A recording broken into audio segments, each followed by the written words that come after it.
kwa barabara mzima. Wakati niliona tu hivyo, nikaingia huko na kuweka magoti yangu chini, nikaanza kulilia Mungu zaidi na zaidi.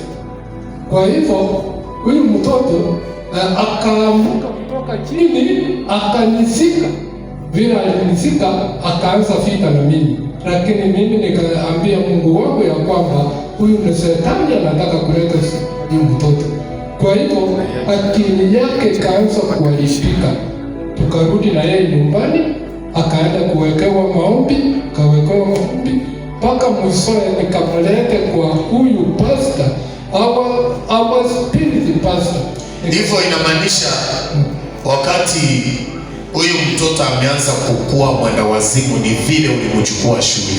Vile nilimchukua shule, akaanza kuharibika akili. So kuna watu hawataki watu wasome, wakiona watu wameenda shule wanawaharibu akili. Si Mungu apiga watu kwa jina la Yesu. Amen. So wewe mtoto umefikisha shule, alafu akaanza kukimbia kwa barabara. Akaanza kuwa wasimu sasa, kukimbia kwa barabara. Watu wa pikipiki wakashika yeye, akaanza kupigana na vita nao zaidi, ndio wakamkanyaga na kumchapa mpaka akaanguka chini, ndio akawa na nguvu kidogo.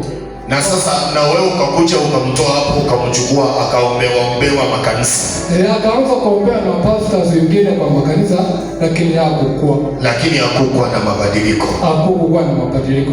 Nikamleta mpaka hapa through the sister of our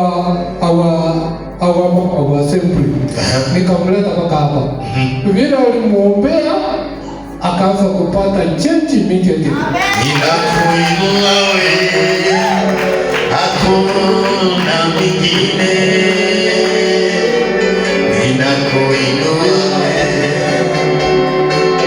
Ninakuinua Yesu, ninakuinua wewe, hakuna mwingine. Kifafa inapona na inakombolewa kwa jina la Yesu. Na tumetangaza huyo mtoto uponyaji wake iwe permanent kwa jina la Yesu. Somebody say amen.